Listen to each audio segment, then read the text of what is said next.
तो चलिए आज अपने नेक्स्ट लेक्चर में आते हैं स्टोइचियोमेट्री के। ठीक है, स्टोइचियोमेट्री लेक्चर 1 मैंने आपको बताया था। ठीक है, स्टोइचियोमेट्री लेक्चर 2 भी हमने अपलोड किया था। ठीक है, लेक्चर 1 में मैंने आपको बेसिक्स सारे कॉन्सेप्ट बताए थे। ठीक है, लेक्चर 2 में मैंने आपको यूनिट्स क्या होता है, उसके इंटर कन्वर्जन्स क्या होते हैं, मतलब मोल कॉन्सेप्ट क्या होता है, एवोगाड्रो नंबर क्या होता है, लॉसमेट नंबर क्या होता है, ये बताया था।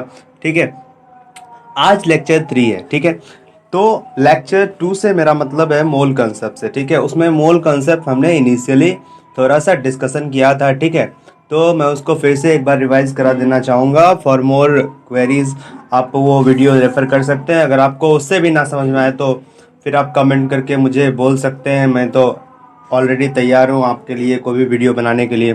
ठीक है, तो चलिए मैं आपको बताता हूँ। ठीक है, मैंने पिछले लेक्चर में बताया था कि मोल बेसिकली एक नंबर को कहा जाता है। जैसे 12 को डजन कहा जाता है। मीन्स हम जब बनाना खरीदने जाते हैं तो ऐसे बोलते हैं 1 डजन बनाना दीजिएगा, 2 डजन बनाना दीजिएगा। ऐसे नहीं बोलते 12 पीस दीजिएगा, 24 पीस दीजिएगा, ऐसा नहीं बोलते। ठीक है, क्योंकि वो बड़ा नंबर है। उसी तरह एक बहुत बड़े नंबर को जो कि 6.022 इंटू 10⁻23 है, उसको 1 मोल कहा जाता है। ठीक है, क्लियर है? वो कुछ नहीं है, बेसिकली एक नंबर का रिप्रेजेंटेशन है मोल। और वो मोल कितने के बराबर होता है? 6.022 इंटू 10⁻23। ठीक है, अब इस मोल से मुझे मतलब क्या है भैया? मोल से देखिए क्या मतलब है। ठीक है, मोल से ये मतलब है, ठीक है, कि जैसे मान लीजिए अपना कार्बन है। कार्बन एक एलिमेंट है। ठीक है, अपने पीरियोडिक टेबल का एक एलिमेंट है कार्बन, भली भांति परिचित है हम लोग। ठीक है, कार्बन का जो एटॉमिक मास होता है वो होता है 12 AMU। कितना होता है? 12 AMU कार्बन का जो एटॉमिक मास होता है। ठीक है, 12 AMU कार्बन का एटॉमिक मास है। उसी एटॉमिक मास को ग्राम में अगर लेते हैं, ठीक है, मतलब अगर हम 12 ग्राम कार्बन लेते हैं, ठीक, तो 12 ग्राम कार्बन में जो कार्बन एटम का नंबर होगा वो 6.022 इंटू 10⁻23 होगा। जैसे 1 किलो चीनी खरीदते हैं तो चीनी में कितना नंबर ऑफ वो छोटा छोटा पार्टिकल है। ठीक है, उसी टाइप का है कि अगर हम 12 ग्राम कार्बन लेते हैं, कार्बन एलिमेंट, तो उसमें 6.022 इंटू 10⁻23 पार्टिकल होता है। ठीक है, उसी तरह मान लीजिए कि अपने पास, ठीक है, क्लोरीन है। ठीक है, तो क्लोरीन का होता है 35.25 समथिंग AMU। ठीक है, अब क्लोरीन का 35.25 ग्राम लेते हैं, मतलब जितना AMU उसका एटॉमिक मास है उसको अगर ग्राम में लेते हैं, मतलब अगर 35.25 AMU हम 35.25 ग्राम अगर हम लेते हैं तो उतने ग्राम क्लोरीन में कितने एटम होंगे? 6.022 इंटू 10⁻23। मतलब ये जो मोल है, मतलब ये जो नंबर है जो 1 मोल के बराबर है 6.022 इंटू 10⁻23, उसका बहुत ज्यादा मैजिक है। कोई भी एलिमेंट का मास जितना AMU में है उसको अगर आप ग्राम में बोलिए तो उतने ग्राम में कोई भी 1 मोल होता है। 1 मोल का मतलब 6.022 इंटू 10⁻23 एटम्स उस एलिमेंट का होता है उतने ग्राम में। ठीक है, यही है मोल कंसेप्ट। ठीक, तो चलिए उससे हम आगे बढ़ते हैं इस लेक्चर में। ठीक, इस लेक्चर में हम शुरू करेंगे उसके आगे का कॉन्सेप्ट बन रही है हमारे साथ। ठीक है, देखिए रिलेटिव एटॉमिक मास का बात आता है। एटॉमिक मास तो सिंपल है, सारे का लिखा रहता है, आसान है कि क्या एटॉमिक मास होता है। अब रिलेटिव एटॉमिक मास की बात आती है। ठीक है, देखिए इसको हम ऐसे समझ सकते हैं कि जैसे किसी भी चीज का रिलेटिव, ठीक है, जैसे मैं पूछूंगा, ठीक है, कि दो जगह के बीच, मतलब मान लीजिए कि आप बीच में खड़े हैं। ठीक है, श्याम आपके राइट साइड है। ठीक है, श्याम आपके राइट साइड है, राम आपके लेफ्ट साइड है। ठीक, आप देखिए, एक मिनट एक मिनट एक मिनट, देखिए आप खड़े हैं यहां, आप खड़े हैं यहां। ठीक है, इधर राम है और इधर श्याम है। मैं पूछूंगा कि श्याम के किस तरफ राम है, तो राइट साइड राम है। राम के किस तरफ श्याम है, तो लेफ्ट साइड श्याम है। श्याम का पोजीशन आपके रेफरेंस में क्या है? तो आपके जस्ट एक लेफ्ट साइड है। श्याम का पोजीशन राम के रेफरेंस में क्या है, तो राम से लेफ्ट 2 पोजीशन इधर है, ठीक है। मतलब अगर हम रिलेटिव की बात करते हैं तो इसका पोजीशन बदल जा रहा है, ठीक है। जैसे मान लीजिए यहां पे कोई प्लेस है जिसका नाम है P, यहां पे कोई प्लेस है जिसका नाम है R, ठीक है। R तो ऑलरेडी ले चुके हैं, मान लीजिए R1 है, ठीक है। अब श्याम का P प्लेस से डिस्टेंस कितना है, हम कहेंगे कि P प्लेस से श्याम का पोजीशन क्या है, मान लीजिए कहेगा 100 मीटर है और इस डायरेक्शन में है, ठीक है। हम कहेंगे R1 पोजीशन से श्याम का पोजीशन क्या है, तो मान लीजिए कहेगा 75 मीटर है और इस डायरेक्शन में, राइट, ये कहेगा ना। तो श्याम का पोजीशन इस दोनों प्लेस के रेफरेंस में अलग अलग है, ठीक है। आप जैसे कार में बैठे रहते हैं तो कार में कार के रेफरेंस में आप रेस्ट में होते हैं, ठीक है। कार के रेफरेंस में, सराउंडिंग के रेफरेंस में आप मोशन में होते हैं। मतलब रेफरेंस बहुत मैटर करता है। वही चीज रिलेटिव है कि रिलेटिव कितना है, ठीक है। जैसे रिलेटिव डेंसिटी होती है, ठीक है, तो वो भी रिलेटिव है, ठीक। तो रिलेटिव कितना है, मतलब अगर हम किसी चीज से कंपैरिजन कर रहे हैं तो वो कितना है, ठीक है। तो देखिए यहाँ पे मजे की बात है, ठीक है, कि अब रिलेटिव की बात है तो रिलेटिव एटॉमिक मास में हम क्या करते हैं, जो mass of one atom of the element है उसको हम किसी एलिमेंट के मास से रिलेट करते हैं। बेसिकली इसका मतलब यही हुआ कि mass of one atom of element को हम बेसिकली अदर एलिमेंट के मास से रिलेट करते हैं, ठीक। लेकिन ये स्टैंडर्ड है कि हम इसको रिलेट करते हैं 1/12 into mass of 1c12 atom. मतलब अपना जो डिनोमिनेटर है ना जिससे रिलेट करना है वो फिक्स है। अरे तब तो एक फिक्स वैल्यू आएगी। जैसे मान लीजिए यहाँ पे R1 पोजीशन दे दिया हमने, यहाँ पे एक S1 पोजीशन दे देता तो वहां से डिस्टेंस फिर से अलग होता, डायरेक्शन भी अलग होता। तो अलग अलग पोजीशन में श्याम का अलग अलग पोजीशन प्लेस के रेफरेंस में श्याम का पोजीशन बार बार बदलता जा रहा है, ठीक है। उसी तरह अलग अलग एलिमेंट के रेफरेंस में रिलेटिव एटॉमिक मास किसी भी एलिमेंट का बार बार बदलता जाएगा, ठीक। लेकिन रिलेटिव एटॉमिक मास का, ठीक है, पूरे स्टोइचियोमेट्री में बहुत ही इंपॉर्टेंस है। इसलिए इसको एक फिक्स रेफरेंस से लिया जाता है, ठीक, ताकि एक सटीक वैल्यू है और उस वैल्यू का हम कहीं यूज कर सके। कैसे यूज करते हैं ये तो हम आगे बताएंगे ही आपको। तो रेफरेंस के तौर पे हम मास ऑफ 1c12 एटम का 1/12 लेते हैं, ठीक है। मतलब C12 एटम का मास कितना हुआ, 12 AMU का 12 मतलब 1 AMU। मतलब ऐसा कंसिडर करते हैं कि हम 1 AMU से रिलेट कर रहे हैं ताकि वो बराबर आए, ज्यादा फर्क उसमें ना आए, ठीक है, रिलेटिव एटॉमिक मास में, ठीक। तो 1/12 into mass of 1c12 atom से ही हम रेफरेंस लेते हैं, इसलिए इसे डिवाइड में ये लिखा है, ठीक है। ये क्लियर है। अब चलिए देखिए क्वेश्चन पे आते हैं, ठीक है। जो हमने कंसेप्ट डिस्कस किया है उसी पे बेस्ड ये क्वेश्चन है, ठीक है। क्वेश्चन है, if in place of 1/12 mass of 1c12 atom 1/6 mass of 1c12 atom is used then, ठीक है, ये कंडीशन है, अच्छे से समझिए। Then what will happen to the mass of every atom of element, every atom of element, ये नहीं होगा, ठीक है, एवरी एटम ऑफ एलिमेंट, ठीक है। तो देखिए क्या होगा, ठीक। अब रिलेटिव देखिए ये क्या है, हम रेफरेंस को इससे 1/12 into mass of 1c12 atom से 1/6 into mass of 1c12 atom कर रहे हैं। मतलब हम रेफरेंस को चेंज कर रहे हैं। जैसे हम कहे थे कि रेफरेंस चेंज भी हो सकता है, ये बात अलग है कि इसी को हम लेते हैं क्योंकि ये स्टैंडर्ड है और इससे रिलेटिव ऐसा क्वांटिटी मिलता है रिलेटिव एटॉमिक मास का कि हम उसको कहीं यूज कर सके, ठीक है। तो उसी कंसेप्ट पे बेसिस हम पूछे हैं कि अगर रिलेटिव को बदल दिया जाए, मतलब जो डिनोमिनेटर में है उसको अगर बदल दिया जाए, अगर हम किसी दूसरे के रिस्पेक्ट में रिलेटिव एटॉमिक मास निकालें, ठीक है, तो क्या होगा, ठीक।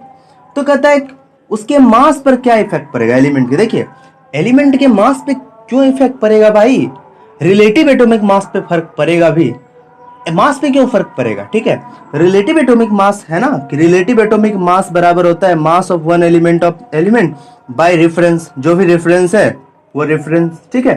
तो इस रेफरेंस को बदले जी तो मास पे क्या फर्क पड़ेगा, मास एलिमेंट का तो वही रहेगा, रिलेटिव एटॉमिक मास चेंज हो सकता है, क्योंकि रिलेटिव एटॉमिक मास दो क्वांटिटी पे डिपेंड कर रहा है, वो है mass of atom of element और 1/12 into mass of 1c2 element of reference पे, ठीक है। वो दो चीज पे डिपेंड कर रहा है। अगर हम इसको बदलते तो रिलेटिव एटॉमिक मास बदलेगा, स्वाभाविक है, लेकिन mass of one atom of the element क्यों बदलेगा, ठीक है, वो नहीं बदलेगा क्योंकि वो इंडिपेंडेंट है इसके।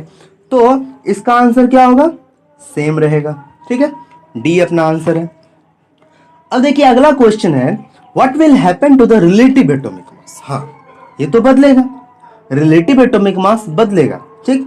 कैसे बदलेगा, देखिए रिलेटिव एटॉमिक मास क्या बदलेगा, क्योंकि रिलेटिव एटॉमिक मास दो चीज पे डिपेंड कर रहा है, mass of atom of the element और 1/12 into mass of 1c12 atom. अब हम इसको बदले हैं तो रिलेटिव एटॉमिक मास तो बदलेगा ही, ठीक है। अब वो कितना बदलेगा, क्या बदलेगा, ट्वाइस हो जाएगा, हाफ हो जाएगा, ठीक है, कि नहीं कह सकते हैं, ठीक है। तो इसको हम देखते हैं कि कैसे बदलेगा, ठीक है। अब देखिए इसमें कुछ नहीं है, ठीक है, हम निकालते हैं रिलेटिव एटॉमिक मास, ठीक है। रिलेटिव एटॉमिक मास निकालते हैं, ठीक है। उसको निकालने के लिए बेसिकली देखिए रिलेटिव एटॉमिक मास मेरा ये होता है, ठीक। अब जो लेट मान लेते हैं R1, ठीक है, R1 जो मेरा ये क्या है, R1 क्या है कि समझे, R1 ओरिजिनल हम मानते हैं कि जो हम निकालेंगे इससे रिलेटिव एटॉमिक मास तो क्या होगा, mass of one atom of element, ठीक है, जो भी है फॉर्मूला वो पहले डिस्कस कर चुके हैं बहुत अच्छे से, ठीक है, बाय 1/12 होगा, ठीक है।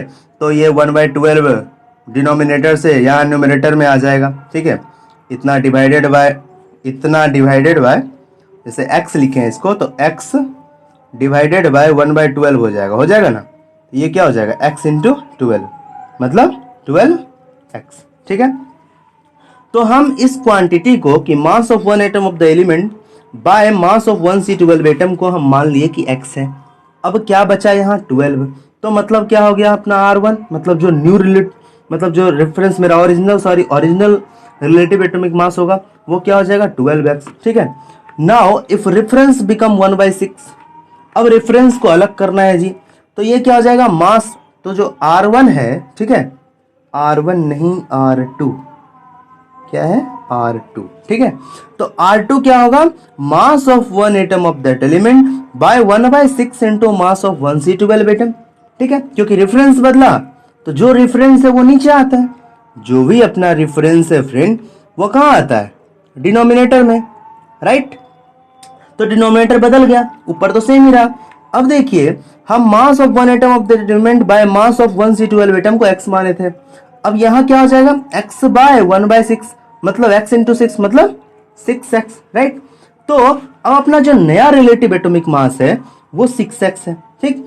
अब हम कंपैरिजन करना है तो डिवाइड करते हैं, तो R1 बाय R2 करेंगे तो कितना आएगा 2, ठीक है। तो मतलब R1 क्या है 2R2, ठीक, मतलब R2 क्या है R1 बाय 2। अब R1 क्या है, ये ओरिजिनल है जो ऐसे निकलता है जनरली, और ये जो न्यू रिलेटिव एटॉमिक मास निकला है ये R2 है, मतलब जो नया रिलेटिव एटॉमिक मास है वो ओरिजिनल का कितना है जी, आधा, दिख रहा है सीधा, तो ऑप्शन बी इज करेक्ट, ठीक है। चलिए आगे बढ़ते हैं। अब एक और क्वेश्चन है, ठीक है, कि ये मोल कंसेप्ट पे अपना क्वेश्चन है, मोल कंसेप्ट बहुत अच्छे से हमने कराया है, ठीक है, इस पे अपना क्वेश्चन है, एक क्वेश्चन कराऊंगा और एक क्वेश्चन आपको प्रैक्टिस के लिए दूंगा मोल कंसेप्ट पे, ठीक है, और आज मोल कंसेप्ट को फिनिश करते हैं, ठीक है। देखिए क्वेश्चन है, in the place of 6.022 into 10 to the power 23 Avogadro number is used as 10 to the power 23। अब देखिए जनरली हम एवोगाड्रो नंबर इसको कहते हैं, बताया आपने। अब कहता है कि एवोगाड्रो नंबर जो Na है अपना वो भैया 6.022 into 10 to the power 23 ना हो के 10 to the power 23 होगा, ठीक है। तो कहता है what will be the mass of every element of phosphorus. अब देखिए एवोगाड्रो नंबर को आप चेंज कर रहे हैं तो उससे मास ऑफ एलिमेंट पे क्या फर्क पड़ेगा। मास ऑफ एलिमेंट मान लीजिए फास्फोरस का मास 31 AMU है, ठीक है, तो उससे मास पे क्या फर्क पड़ेगा, उससे मास पर कोई फर्क नहीं पड़ेगा। हमको एवोगाड्रो नंबर और मास में क्या रिलेशन है जी, कोई रिलेशन नहीं है, ठीक है। तो क्या पड़ेगा ये 31 AMU, मतलब क्या होगा इसका आंसर, सिंपल 31 AMU, मतलब ऑप्शन ए, ठीक है। अब देखिए बी नंबर क्वेश्चन पे आते हैं। What will be the mass of 1 mole of phosphorus atom. अब देखिए ये बदलेगा, क्योंकि हम अब मोल से रिलेट कर रहे हैं कि 1 मोल ऑफ फॉस्फोरस एटम क्या होगा, ठीक है। और मोल ही तो अपना बदल रहा है बेसिकली। जो मोल था वो 6.022 × 10⁻23 अपना था, लेकिन उसको कह रहा है कि नहीं आप थोड़ी बदमाशी कीजिए और 10⁻23 रखिए उसे, ठीक है। तो ठीक है, हम बदमाशी करते हैं, देखते हैं मुझे क्या रिजल्ट आता है, ठीक है। तो मास तो ये बदलेगा ही। What will the mass of 1 mole of phosphorus atom, तो 1 मोल मास तो बदलेगा ही, क्योंकि उसी को तो हम चेंज कर रहे हैं। अब ये कैसे बदलेगा, देखिए जी, चलिए देखते हैं। वैसे आप ट्राई करना, ठीक है, मैं आपको बताता हूँ, ठीक है, अगर ना बने तो देखिए एटॉमिक मास फास्फोरस का क्या होता है जी, 31 atomic mass unit, right. It means 31 gram contains 1 मोल। कोई दिक्कत, मोल कंसेप्ट बहुत आसानी से, बहुत क्लियर है, ठीक है। अब देखिए इस 31 ग्राम में कितना एटम होगा, जो मैंने भूख भूख के बताया लेक्चर के शुरू में, कितना होगा, क्योंकि 31 AMU है। अब 31 ग्राम में कितना होगा जी, 6.022 × 10⁻23 एटम्स, ठीक है। अब देखिए मतलब, अब देखिए बस सिंपल यूनिटरी मेथड लगाना है, यूनिटरी मेथड, ठीक है। बचपन से पढ़ते आ रहे हैं, शायद 5 में ही, 5th से ही आप यूनिटरी मेथड पढ़ते आ रहे हैं, ठीक है। देखिए 6.022 × 10⁻23 एटम्स अगर होता है तो 31 ग्राम होता है। ये तो नहीं बदलेगा ना, ये तो वही रहेगा कि अगर 6.022 × 10⁻23 एटम्स होता है तो 31 ग्राम फॉस्फोरस होता है, ये तो नहीं बदलेगा। अगर एक एटम ही देंगे तो कितना फॉस्फोरस होगा जी, तो इसे डिवाइड कर लीजिए 31/6.022 × 10⁻23 ग्राम, सही है, कोई प्रॉब्लम, ठीक। अब 10⁻23 एटम्स में, क्योंकि हमको तो कह रहा है कि अब 10⁻23 एटम्स ही आपके पास, तो बताइए कि मास कितना होगा, मोलर मास, ठीक है। तो 10⁻23 एटम्स है, तो 1 एटम में इतना था, तो 10⁻23 में ये मल्टीप्लाई हो जाएगा, तो क्या आएगा अपना आंसर 31/6.022 ग्राम। मतलब जो अब फॉस्फोरस का जो मोलर मास होगा वो बदल जाएगा, मास नहीं बदलेगा, मास तो 31 ग्राम ही रहेगा, लेकिन मोलर मास अब बदल जाएगा और वो हो जाएगा 31/6.022 ग्राम, ठीक है। मोलर मास कहते हैं मतलब एक मोल में कितना ग्राम होगा, ठीक है। इसका मतलब ऑप्शन सी क्या है, करेक्ट आंसर है, ओके। चलिए तो देखिए हम आपको देखिए क्या है कि एक सिंपल सा आइडिया देते हैं रिमेम्बरिंग पर्पस के लिए। अपना मोल कंसेप्ट आज ओवर हो रहा है, ठीक है, तो याद रखने के लिए हम आपको एक आइडिया देते हैं, ठीक है। याद कैसे रखना है, moles of atom equal to number of gram, it सब कुछ हम बता चुके हैं। अगर इसमें कुछ कंफ्यूजन हो तो हमसे जरूर पूछिएगा, ठीक है। Moles of atom equal to number of grams atom equal to number of atoms by Na। देखिए जैन जितना मैंने कॉन्सेप्ट बताया है बस इसे इक्वेशन में कन्वर्ट किया है, ठीक है। अगर कोई डाउट होगा इस पे भी तो मैं इस पे भी आपको बताऊंगा सेपरेट वीडियो बना के कि ये क्या होता है क्या है, ठीक। थोड़ा भी डाउट हो तो जरूर कमेंट करके पूछिएगा, मैं बनाऊंगा वीडियो उस पर, ठीक है। Equal to mass of element in gram in sample by gram atomic mass. उसी तरह जहां जहां एटम है मॉलिक्यूल कर दीजिए तो ये आ जाएगा। तो आप इसे याद रखिए, मैं ये रिक्वेस्ट करूंगा आप ये दोनों को याद रखिए, ठीक है। क्योंकि जब आप क्वेश्चन स्ट्राइक करोगे तो बार बार कंसेप्ट आपके दिमाग में दौड़ना हो सका तो बंद कर दें, क्योंकि जो चीज आज आप पढ़ रहे हो आज, उस चीज को आप 2 साल बाद अपने एग्जाम में यूज करने वाले हो, ठीक है। तो 2 साल बाद इतना चीज नहीं तैरता है कि क्या बताए थे सर, रेफरेंस श्याम राम, ठीक है, ये प्लेस वो place this place that place नहीं दौड़ेगा, आपके दिमाग में यही चलेगा, ठीक है। इसलिए ये अपने बहुत काम का और इसे याद रखना है, माय रिक्वेस्ट, ठीक है। ऐसे आप कंसेप्ट पे बना लेते हैं, बहुत अच्छी बात है, ठीक है। अब देखिए क्वेश्चंस फॉर प्रैक्टिस। ठीक, आप क्या कीजिएगा, इस क्वेश्चन को प्रैक्टिस कीजिएगा। अपना मोल कंसेप्ट ओवर हुआ है, मैंने आपको एक बहुत आसान क्वेश्चन दिया है, ठीक है। इस क्वेश्चन को आप प्रैक्टिस करिएगा, प्रैक्टिस करिएगा। मैं इसका सॉल्यूशन नेक्स्ट वीडियो में बताऊंगा, ठीक। तब तक के लिए आप इसे प्रैक्टिस कीजिए, आप इसे अच्छा कीजिए, क्योंकि कुछ स्टूडेंट्स का रिक्वेस्ट आया था कि सर प्रैक्टिस के लिए भी क्वेश्चन दीजिए, तो मैंने प्रैक्टिस के लिए दे दिया आपको। आप ये क्वेश्चन करिएगा, इसका सॉल्यूशन आपको डे आफ्टर टुमारो मैं वीडियो लेक्चर अपलोड करूंगा, तो उसमें इसका आपको सॉल्यूशन मिल जाएगा, नो डाउट, ठीक है। तो चलिए फ्रेंड्स, अगर आपको मेरे वीडियो अच्छे लग रहे हैं तो इसे लाइक शेयर और सब्सक्राइब कीजिए, ठीक है। और अगर अच्छा लग रहा है तो फ्रेंड्स में भी शेयर कीजिए, ठीक है। बाय, मिलते हैं नेक्स्ट वीडियो में।